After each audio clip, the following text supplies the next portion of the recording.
Okay, so I played tonight. I made money, thankfully, because only reason I made money, I would have lost 700 instead. I won 300, and it was because I hit a high hand as soon as I sat down.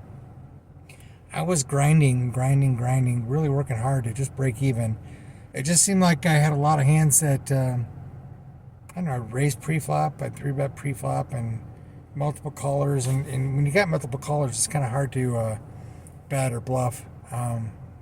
So it just came down to I was sitting at 300 forever. It seemed like in this 1-3 game, and basically the guy who doesn't play much, older guy, he made it 10 under the gun, and I'm next to act. And I look down at Ace King, and I three bet to $40.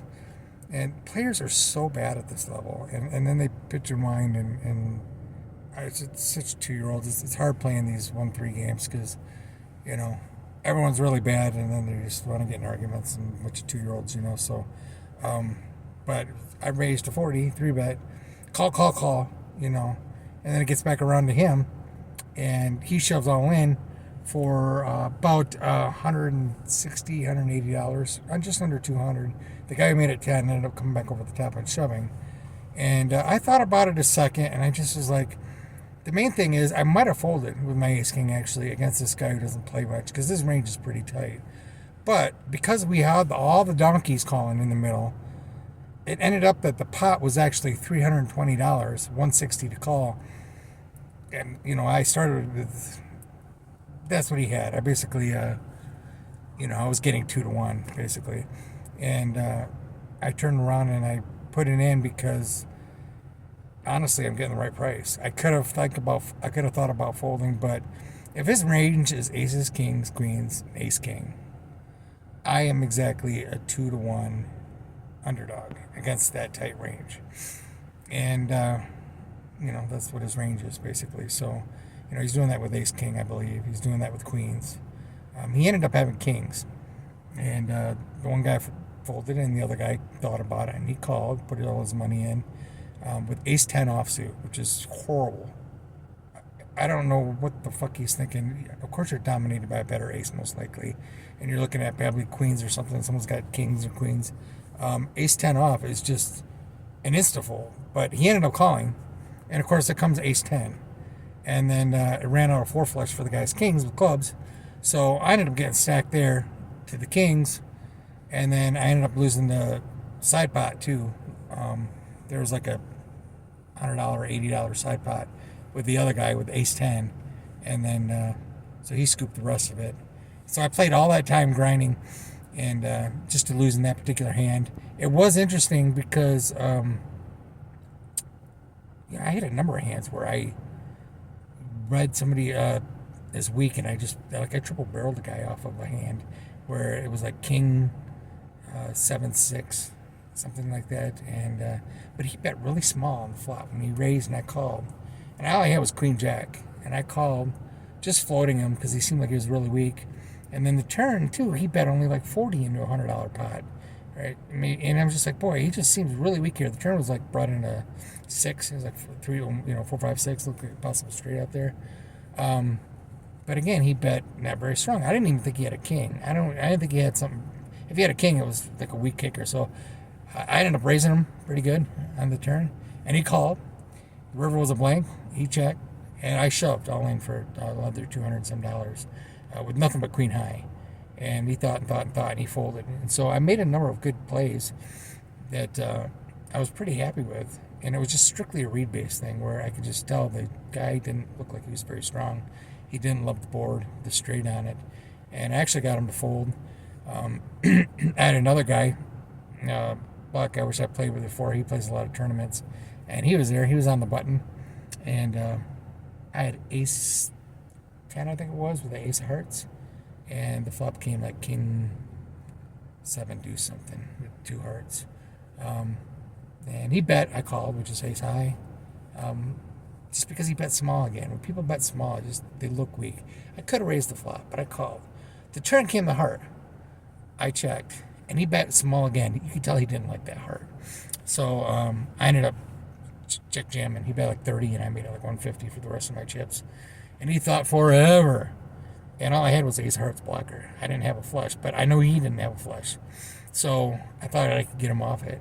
And plus he cannot have, like, if he has like ace king with the ace of hearts or something, he's calling because another heart comes, he's good. But I have the ace of hearts in my hand, so kind of a blocker play there. Plus I could tell he was not strong and did not have a flush, so he folded. So I mean, I was just busting my butt, making tons of plays, lots of bluffs. I was real happy with most of my play, honestly. And then just that king's hand happened, and so, and then the ace king guy, the ace 10 guy was like, I was like, oh man, I was like, you're behind. He's like, yeah, whatever, man. Who's stacking the chips, I'm like, dude, I just said you're behind. Yeah, but I don't need coaching lessons. I'm the one stacking the chips. You ain't got nothing. How fucking old? Grow fuck up, man. I swear to God. A lot of these little dorky players, I mean, Jesus Christ, grow up. It's fucking comical. Like, I didn't even say anything, and the guy's fucking getting all upset because I was trying to coach him, apparently, because I said he was behind. And he's like, no, I wasn't. I had two pair. We put it all in pre-flop, dumbass. It's fucking comical the way people are in the 2-year-olds. It makes it no fun to play poker when you're playing with just 2-year-olds like that. Then I go over to the 2-5 game, lose $200 right off the bat. The game breaks. And I get over to the last hand of the night, and when I lost this hand, I said it's time to call it quits. The guy turned around, and one guy in early position right to my right, he raised. I look down at Queen Jack of clubs. I 3-bet. He 4-bets big. I fold. I like my 3-bet there with the suited Broadway cards. A couple hands right after that, he does the same thing. Again, I 3-bet. This time I have pocket queens. Call. I mean, everyone just call flat to 3-bet. The flop comes Jack 8 deuce with 2 clubs. And I guess, according to Marc Goone's way of playing, I probably should have just checked to see what people do. But I bet half pot. The guy raised like pretty big, and I don't know if he thought half pot was weak. No, actually, what it was is it was just a raise and multiple callers, so the pot was only $30, $35. So I had the phone turn off for a second there. So anyway, I felt like he didn't have an ace, so I called my queens. The other guy folded. We ran the river twice, and we came out of Jack and like 5. The old man had pocket kings, and I had pocket queens. So my read was spot on as far as he didn't have an ace, and he was just going with it. But his kings beat my queens. So I had the right read. It's just one of those weird things. I mean, he could have queens there too. He could have a jack there too. If I really feel he didn't have an ace, which he didn't, I was right about that, then I need to call there. Although when he called 50 on the flop, I really should have thought about folding, just because he's not calling 50 unless he's really strong. And yeah, he might have a set or something. But if he has a set with 2 clubs, isn't he re-raising?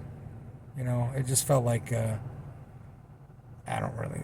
I mean, it is what it is. So that's what happened. I lost that hand, and then I ended up getting up and leaving. And then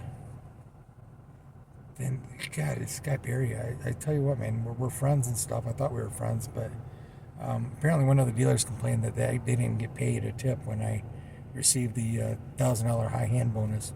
And I didn't even think of it because she was long gone by the time they gave me the money. And I had to go up to the cage to get the money, and she was long gone. So, I mean, didn't think of it. Apparently she was complaining on another table, and then Barry screamed out across the room, hey, you forgot to tip her and all this stuff. I'm like, Barry, it's none of your fucking business who I tip or how much I tip. He's like, you need to tip people. I'm like, it's none of your fucking business. How is this any of your fucking business? And you're sitting here screaming to everybody else that, so everyone, oh, Dan doesn't tip, and keep if you want, feel the need to say something to me, say it to me in private. Don't go yelling it across the room to everybody else. And I just didn't appreciate that. I had a word with him about it. Because he is a nice guy. I mean, if he was a real asshole, I'd just blow him off. But he's usually a real nice guy. But I wanted to tell him, hey, A, it's none of your business if I tip or how much I tip, period. I didn't like the fact that B, the dealer was complaining to others I didn't tip. And she's like, well, we're not allowed to mention that, hey, you didn't tip. Well, I'd rather you mention it to me if you feel the need to say something, then bitching and whining to a whole table that Dan doesn't tip. I mean, that is worse, right? I don't like the fact that, hey, you didn't tip or something, or maybe hint to me, okay? Because I just totally forgot about it, didn't think about it. But to turn around and bitch and whine to everybody, hey, Dan didn't tip, and I think part of that was Barry's fault. He's the one that's saying, oh, yeah, Dan was the one that won it, and da-da-da. And keep your nose out of other people's fucking business. Jesus Christ. Seriously, that's the bottom line. Um, if I felt something like that, I wanted to say something to someone, I'd say it to him personally and walk up to him and say, hey, did you tip her? She mentioned something. I would do that. I wouldn't go yelling it across the room and telling the whole table.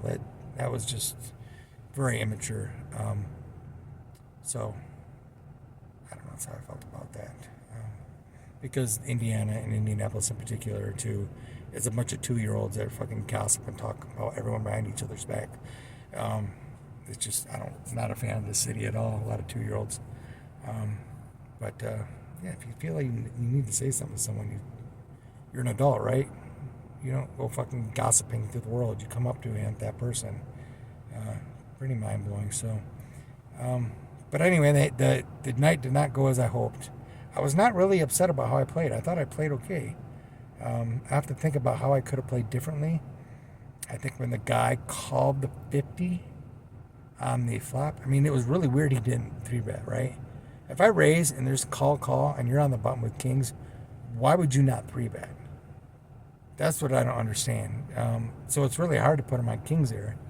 It makes more sense that he would have like king jack or maybe ace jack, but it's hard to put him on aces or kings when there's multiple colors and he just flats on the button. That's the kind of stuff that's weird that you run across at 1-3 that makes it difficult sometimes on whether or not you're not sure what to do. Because I've just seen people do some silly shit. I had one hand earlier that I raised in multiple colors. Flop came jack high, like jack 9-7, I think it was. It was jack 8-7, I think it was. 9-10 was a straight. It was jack 8-7 with 2 clubs. Being 3-handed, I checked. I did have top pair. I had jack 10. Check. The young kid bets. I call, and then the middle position calls. Okay. Turn came a blank. Got checked around because I'm not sure how good my hand is. I could bet, but I'm trying something different. Like I said, I'm playing more like Marc Goone as far as maybe check raising. That's a board that I could probably check raise the top pair in the gutter. But anyway, the point of the story is on the river came nothing, and I could have bet. For some reason I just checked. I didn't like my kicker. I wasn't sure, and nothing came in. Check. He gets to the young kid, and he shoves for like $150, and nothing really changed. I mean, I think if he flopped it straight, he would have bet the turn. So I called. The middle position guy called. He had jack 6 off. He called my raise with jack 6 off. Bet the flop. And then when I went check twice, he figured, I got to get value for my jack. I'm just going to shovel in. And that's the kind of thing that, jack 10, you wonder if it's really good. It shouldn't be good.